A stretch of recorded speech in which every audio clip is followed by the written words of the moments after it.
الصبح بدا من طلعته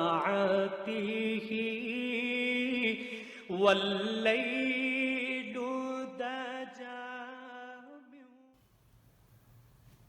بسم اللہ الرحمن الرحیم۔ اللہ کے نبی صلی اللہ تعالیٰ علیہ وسلم کا فرمان ہے، علماء کرام انبیاء کے وارث ہیں۔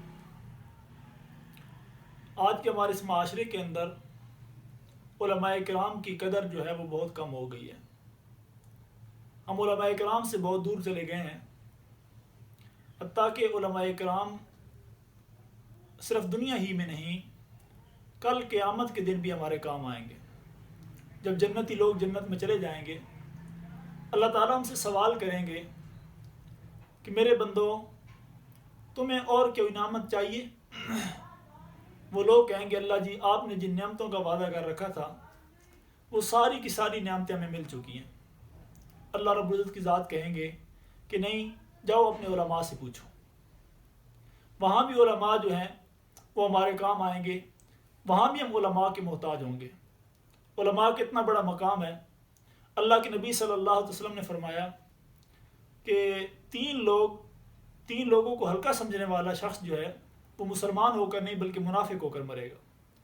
ایک عادل حاکم کو ہلکا سمجھنے والا، دوسرا بوڑھے مسلمان کو ہلکا سمجھنے والا، اور تیسرا کسی عالم کو ہلکا سمجھنے والا شخص مسلمان نہیں منافق ہو کر مرے گا۔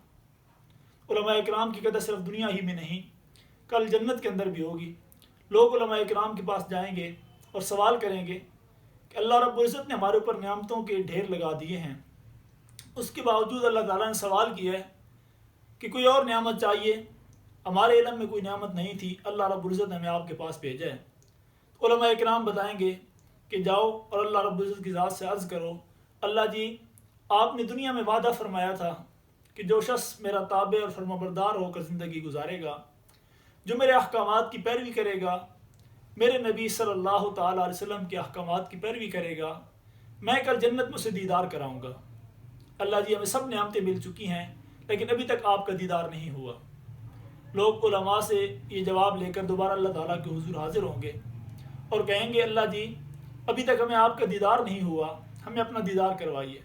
اللہ رب العزت کی ذات اپنا تمام پردے ہٹا دیں گے اور لوگ کئی ہزار سال تک اللہ تعالیٰ کی ذات کو دیکھتے رہیں گے۔ میرے محترم دوستو، کل قیامت کے دن بھی علماء کرام جو ہے وہ ہمارے مسائل حل کریں گے، اس لیے ہمیں دنیا میں بھی چاہیے علماء کرام کی قدر کریں، اپنے مسائل ان سے شیئر کریں اور ان کا حل جو ہے وہ ان سے مانگیں۔ اللہ تعالیٰ نے باتوں پر عمل کرنے کی توفیق عطا فرمائے۔ وآخر دعوانا الحمدللہ رب العالمین۔ والليل